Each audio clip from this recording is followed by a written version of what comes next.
Hey, this is Tony from the Cold Case Project, where we focus on unsolved cases across the United States. Our mission is to bring attention to these unresolved mysteries that need your help. All the information we cover in these cases is readily available on the internet, but we rewrite and repurpose it for the purpose of these videos. Our goal is to spread the word about the thousands of unsolved cold cases still out there. Thank you for watching. If you want to help shed light on these cases, make sure to like and subscribe for more content. Your support can make a difference.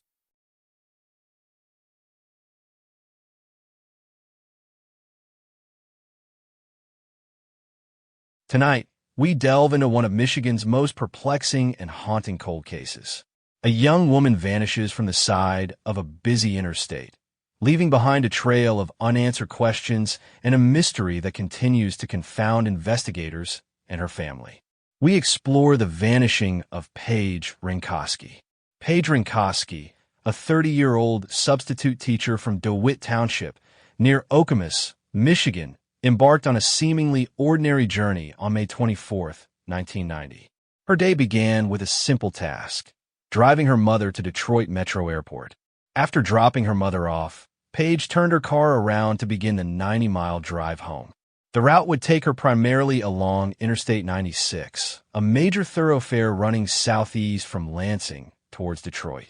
The drive included passing through towns like Brighton, Howell, and Fowlerville.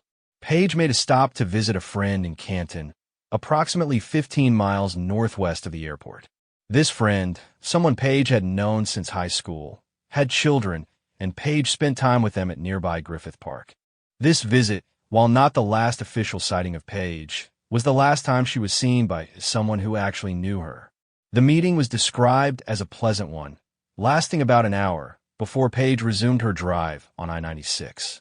At approximately 2:30 p.m., Paige stopped at a store on Ford Road, west of Interstate 275, near Plymouth, about 4 miles east of Canton. At the store, believed to be a gas station convenience store, she purchased a single bottle of beer, which was placed in a brown paper bag, and a magazine. The clerk remembered Paige clearly, noting her distinctive multicolored, loose-fitting flower-patterned pants and distinctive necklace. Several long-haul truck drivers later reported seeing Paige's car heading west on I-96.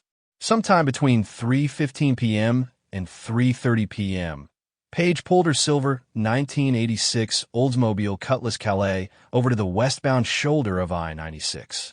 The location of this stop was about 1/2 mile from the Fowlerville exit, near mile marker 129, approximately 36 miles southeast of DeWitt, more than halfway through her drive home.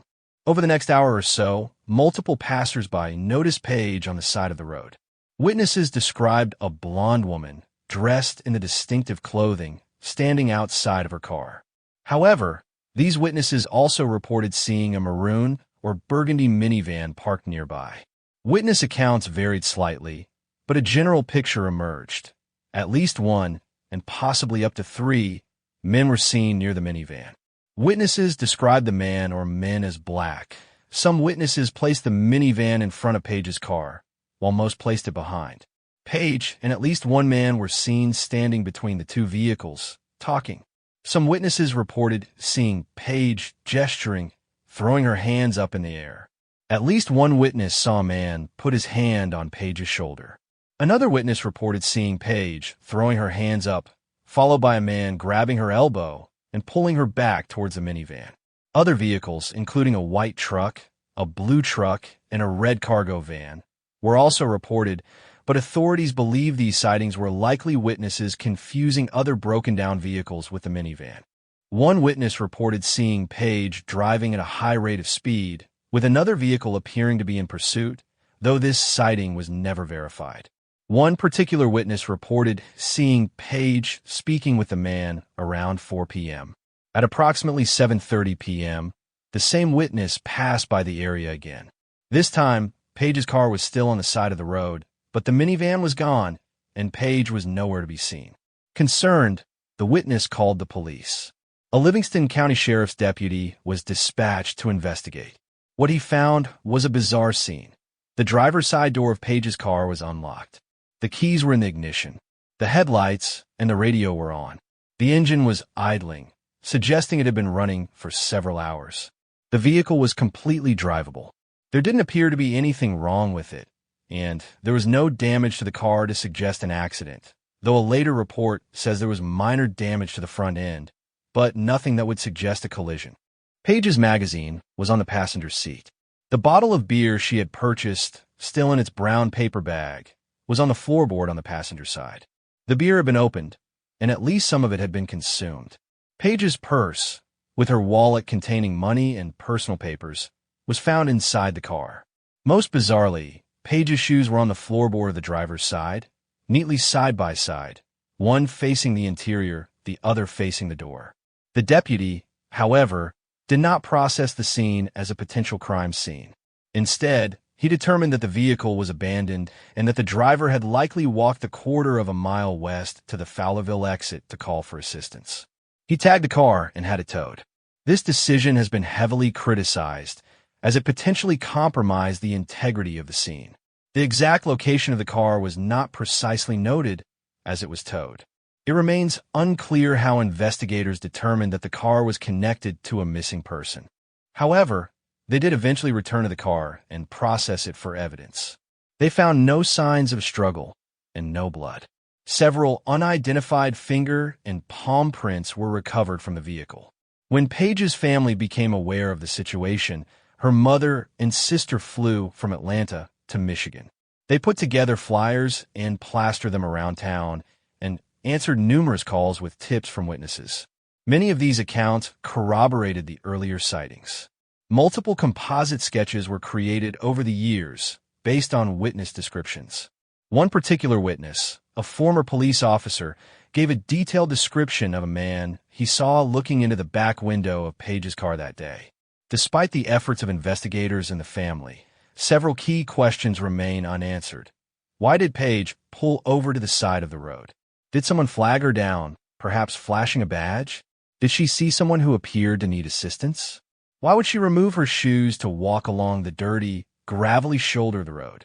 Paige's family has been adamant that she would not have stopped for a stranger, nor would she have run off voluntarily. Subsequent investigation revealed that Paige had recently deposited a large sum of money into her bank account. However, there has been no activity on this account since her disappearance, further suggesting that she did not leave on her own. A month after Paige's disappearance, 25 billboards were erected along I-96 in an attempt to generate more tips. A joint effort by the Sheriff's Department and the FBI resulted in more than 60 tips in the first week and over 1,000 over time. Approximately 6 months after Paige vanished, a letter was delivered to the Sheriff's Department, specifically addressed to the investigators working on her case. The details of the letter's arrival are somewhat unclear, with conflicting accounts of it being mysteriously left on an investigator's desk or arriving in a plain envelope with no return address. The envelope contained a map, which allegedly pointed to a location where Paige's body was buried. Investigators searched the area, a property off Weber Road in Conway Township, approximately 10 miles north of where Paige was last seen. Despite using tracking dogs and ground-penetrating radar, no trace of Paige was found. Later investigators believe the initial search may have been conducted in the wrong location. The details of the map itself did not become public knowledge until 1999, which caused some animosity between the family and the original investigators, who had not informed them of its existence. In a disturbing twist, 6 other women vanished from within 25 miles of where Paige was last seen, within a 2-year span of her disappearance. 2 other women disappeared within 100 miles, just 8 days after Paige vanished. On June 1, 1990, 8 days after Paige, 24-year-old Connie Lynn Bostic Royce disappeared after leaving a bar in Mount Clemens, about 72 miles east of where Paige's car was found. Royce has never been found. On September 11, 1990, 3 months after Royce disappeared, 46-year-old Cheryl Louise Garner disappeared from her home in Detroit, about 60 miles southeast of where Paige disappeared. She has never been found. 1 year and 4 months after Paige's disappearance, on September 15, 1991, 18-year-old Kemi Villanueva disappeared from Pontiac Trail in South Lyon, about 30 miles southeast of Page.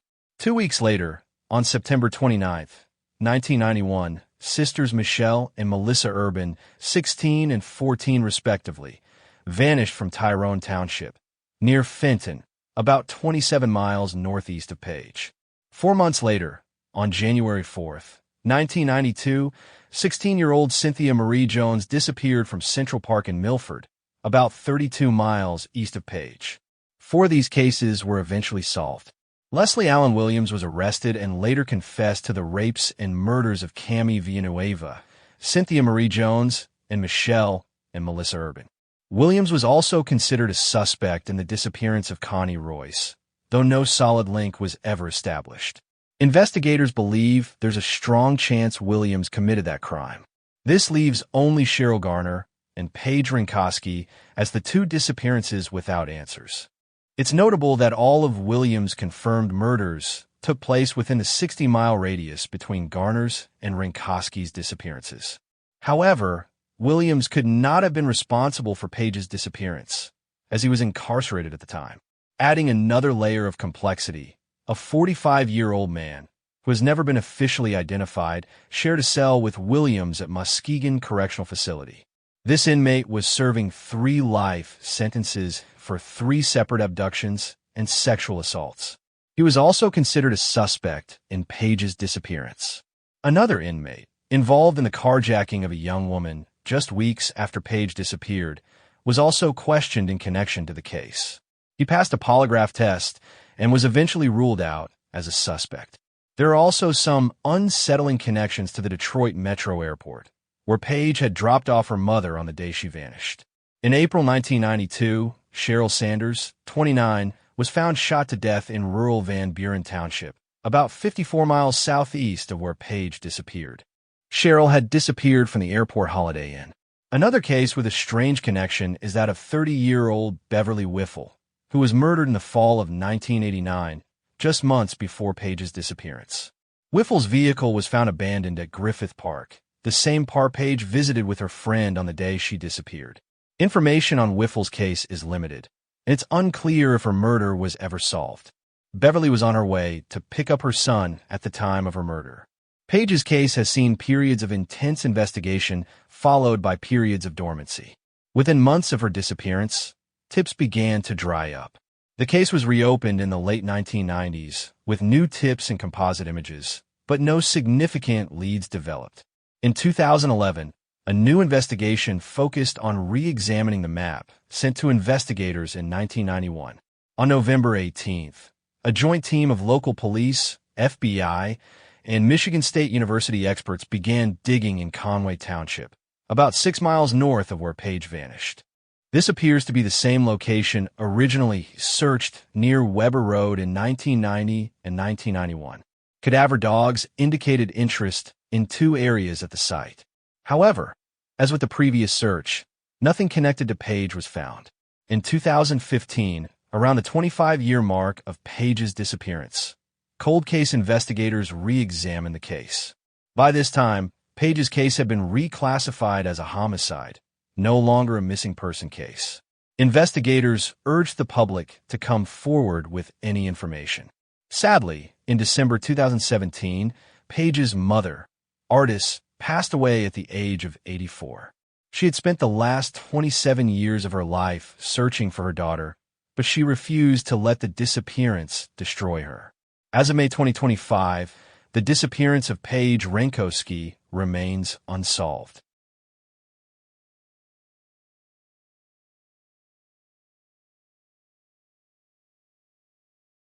Tonight, we delve into a perplexing case, a story of a man who vanished after a seemingly ordinary errand, leaving behind a trail of unanswered questions and a community searching for truth. We explore the disappearance of Stephen Millis in Hesperia, Michigan. Stephen Millis was last seen on January 4, 2019, in Hesperia, Michigan. The details of his last known movements paint a picture of a man engaged in everyday activities, making his subsequent disappearance all the more baffling. On that day, Stephen made a stop at the Dollar General store, located in the 300 block of East South Street. His stated purpose for this stop was twofold: to purchase cat food for his cat and to meet someone in the parking lot. The meeting was arranged for the sale of some fishing gear. Surveillance cameras captured Stephen inside the store. He was seen purchasing a drink. A still image from that surveillance footage shows Stephen at that moment, providing a visual record of his appearance shortly before he disappeared. The man who was supposed to meet Stephen in the parking lot arrived as planned. However, Stephen was gone. Adding to the mystery, Stephen's truck was found abandoned in the Dollar General parking lot. The vehicle was unlocked, and numerous personal belongings were still inside. Despite the presence of his truck and belongings, Stephen has never been heard from again. His family, growing increasingly concerned, reported him missing several days later. The days and weeks following Stephen's disappearance yielded no clues. He has not had any financial transactions since that day. His cellular phone, which went missing with him, has not been used to make any calls. There's been no activity on his social media accounts. Stephen was known to enjoy outdoor activities, particularly hunting and fishing. His daughter, Amber, has publicly stated her belief that some of his acquaintances, whom she described as a rough crowd, were involved in his disappearance. Her theory centers on the possibility that Stephen was killed because he had knowledge of some illegal activity. The investigation into Stephen Millis's disappearance has been complex and challenging. To gain a deeper understanding of Stephen Millis as a person, we turn to the words of his daughter, Amber. She described her father as generous and always willing to help others, positive, upbeat, and chipper, charismatic and adventurous, an outdoorsman, laid back, enjoying life with a smile and a joke, funny, with a witty and sarcastic sense of humor. Amber recalled a childhood filled with outdoor adventures with her father. They spent weekends and summers camping, hunting, fishing, riding dirt bikes and quads, and playing sports. Stephen was close to his children and later became equally close to his grandchildren, sharing his love for nature with them. In the year leading up to his disappearance, Stephen began to struggle with worsening depression. He had experienced bouts of depression in the past, often triggered by significant life events such as the deaths of his brothers and mother. Stephen was resistant to taking medication, disliking how it made him feel, and typically tried to manage his condition without it. During this time, Stephen and his wife of nearly 30 years separated. This separation deeply affected him. He began to self-medicate with drugs, a decision that his family found concerning and difficult to witness. Amber described this period as a time when Stephen became a different person. She and her family offered him help, but he believed he could handle it on his own. Out of concern, they began to distance themselves from him, hoping that this tough love approach would encourage him to get sober and return to his previous life. Despite this distance, they maintained daily contact with him through text messages. It was during this time that Stephen began associating with individuals involved in heavy drug use and a lifestyle far removed from the one he had lived for the previous 48 years. His family was unaware of the extent of this new lifestyle until he went missing and they began to investigate. The details of Stephen's last known movements on January 4th, 2019, are crucial to understanding the circumstances surrounding his disappearance. He left his nephew's house and drove to the Dollar General in Hesperia. His stated intentions were clear: to buy cat food and to meet someone to sell fishing equipment. Stephen's SUV, a black GMC Jimmy, was later found unlocked at the Dollar General. Inside, investigators found a duffel bag containing clothes and toiletries. The individual who was supposed to purchase the fishing equipment was located and interviewed. He confirmed that he had gone to the Dollar General to meet Stephen, but did not see him there. The fishing equipment was reportedly still in Stephen's truck when it was found abandoned. However, Amber has stated that by the time she arrived, the fishing equipment was gone.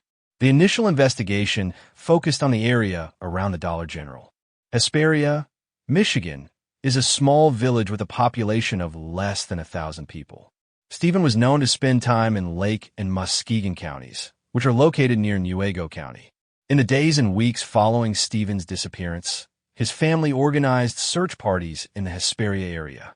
These searches involve volunteers, search dogs, and ATVs.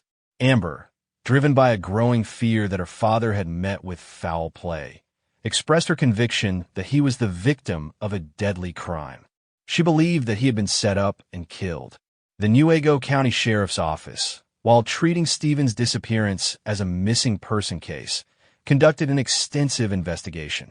This investigation included interviews with more than 50 people and the execution of numerous search warrants. Investigators described Stephen as a good guy and someone who was friends with everybody. They acknowledged the pain and uncertainty experienced by his family and expressed their commitment to finding him. As the investigation progressed, several key details emerged. Stephen had made no financial transactions since his disappearance. His cell phone had not been used to make any calls. His social media accounts had been silent. These facts, combined with the circumstances of his disappearance, raised serious concerns about his well-being. 3 months after Stephen's disappearance, his family organized another search, hoping that the now-thawed ground would yield new clues. A reward of $1,500 was offered for information leading to his whereabouts. Amber believed that her father's clothing on the day he disappeared, blue jeans and a red flannel shirt over a gray t-shirt, could be crucial in locating his body. Investigators conducted searches of several lakes in Oceana and Newaygo counties, but these searches yielded no results. Adding to the family's anguish, they received a tip that Stephen's wallet had been found along the White River.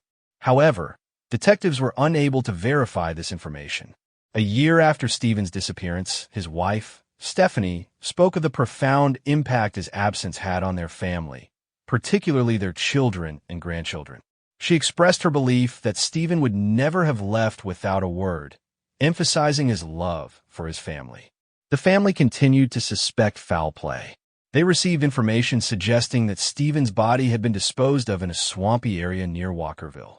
The family pleaded for anyone with information to come forward, seeking closure and the opportunity to begin the healing process. Amber, in a heartfelt post on a Facebook page dedicated to finding her father, expressed her gratitude for the support she had received. She acknowledged the difficulty of relying on the public and law enforcement to find her father, describing the feeling as truly an awful feeling. She also spoke of the challenge of asking others to get involved, given the common belief that one should mind their business. However, she emphasized the importance of fighting for those who cannot fight for themselves and urged anyone with information to come forward. Amber revealed that she believed her father might have owed money to someone. She also indicated that some individuals were refusing to be interviewed by investigators, suggesting a possible cover-up. She stated that the case involved several people. In addition to the official investigation, private search efforts were also undertaken. These included diving and sonar searches of local waterways. Some items were found during these volunteer searches and turned over to authorities, including what was believed to be a piece of Stephen's jacket. Several stories and rumors circulated in the community regarding Stephen's disappearance. One story involved a white van. According to this account, a witness at the Dollar General claimed that Stephen received a Facebook message from a longtime female friend. However, Stephen later realized that the message was not from her, but from her brother, whom Stephen did not like. The brother reportedly told Stephen that he was in the Dollar General parking lot and wanted Stephen to go with him to Muskegon. The witness claimed to have seen Stephen leaving in a white van. The brother in question reportedly owned a white van. He also reportedly overdosed on the night of Stephen's disappearance, was revived, and checked into rehab the following day. He had also left several awkward posts on the Facebook page dedicated to finding Stephen. This individual was reportedly awaiting sentencing for unrelated charges. Another person of interest mentioned in this story was the boyfriend of Stephen's longtime female friend. There were reports that he might have been heard discussing the disposal of a body. Another story suggested that Stephen owed a significant amount of money to a high school friend, who may have hired someone to rough him up. This encounter may have escalated, leading to Stephen's death. In late 2019, someone came forward with a detailed account of a possible murder and the hiding of a body. However, investigators were unable to confirm the details of this tip. When asked about the investigation, Amber stated that she believed the investigators were working hard and doing their best with limited resources. She also mentioned challenges related to securing warrants. Despite the efforts of law enforcement and the community, Stephen Millis's disappearance remains a mystery. The various stories and rumors surrounding the case have created a complex web of information, making it difficult to discern the truth. The family of Stephen Millis continues to seek answers and closure. Stephen Millis disappeared without a trace, leaving behind a grieving family and a community searching for answers. The circumstances surrounding his disappearance, the conflicting stories, and the lack of concrete evidence have made this case particularly challenging. Anyone with information about the disappearance of Stephen Millis is urged to contact the Newaygo County Sheriff's Office.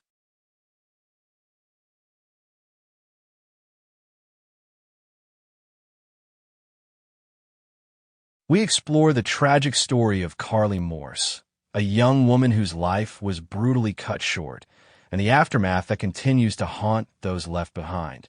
Carly Morse was last seen in the 7000 block of West Bonnie in Westland, Michigan.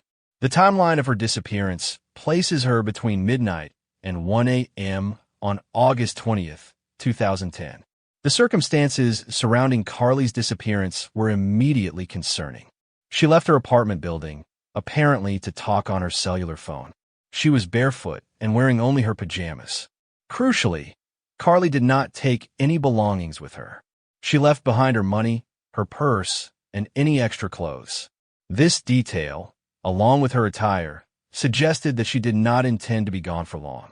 Adding to the mystery, there has been no activity on Carly's cellular phone since she disappeared.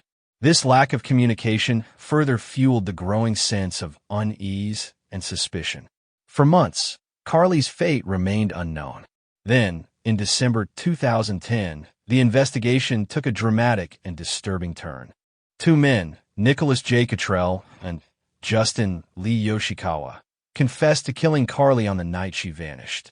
Both men were charged with first-degree murder, a charge that carries the severe sentence of life in prison without the possibility of parole. The investigation also led to charges against Cottrell's mother, Tina Marie Lowe. She was charged with being an accessory after the fact, a misdemeanor. Investigators stated that Lowe had knowledge of the murder and not only failed to inform the police, but also interfered with the investigation. The legal proceedings that followed were complex and filled with twists and turns. In January 2011, Nicholas Cottrell entered into a plea deal with prosecutors. He agreed to plead guilty to the lesser charge of second-degree murder and to testify against Justin Yoshikawa.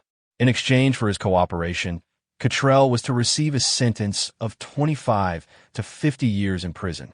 The details that emerged from Cottrell's confession painted a chilling picture of the events leading to Carly's death. Both Cottrell and Yoshikawa knew Carly. Yoshikawa had dated her in the spring of 2010, but their relationship had ended acrimoniously during the summer. According to Cottrell, Yoshikawa harbored a deep resentment towards Carly and decided to kill her. The plan, as Cottrell described it, was carefully orchestrated. Yoshikawa hid in the back seat of Cottrell's 1998 Ford Escort, concealed under some clothes. Cottrell then lured Carly outside, inviting her into the car to smoke marijuana. Cottrell drove Carly to an isolated location. Once there, Yoshikawa emerged from his hiding place and strangled Carly with a dog leash. The two men then disposed of Carly's body. They wrapped her in garbage bags and dumped her in a trash bin behind a red brick church. Cottrell stated that he could not remember the exact location of the trash bin, as he was in shock and under the influence of drugs at the time. Cottrell further claimed that Yoshikawa had planned to kill Carly's mother as well. He also alleged that Yoshikawa had killed other people. Cottrell stated that he had wanted to go to the police with this information sooner, but he was afraid for his life.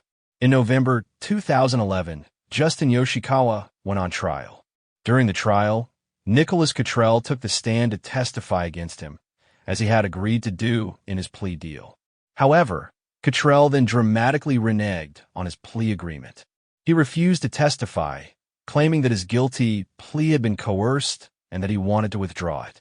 Despite Cottrell's refusal to testify, the judge allowed the transcript of his previous statements and testimony to be read to the jury. Faced with this evidence, Justin Yoshikawa pleaded guilty to second-degree murder. He admitted that Cottrell's account of the crime was true. Justin Lee Yoshikawa was sentenced to 35 to 70 years in prison. Despite the confessions and convictions, a crucial element of this case remains unresolved. Carly Morse's body has never been found. Some agencies classify Carly Morse as a runaway, but the circumstances of her disappearance, the confessions of her killers, and the details of the crime strongly suggest foul play.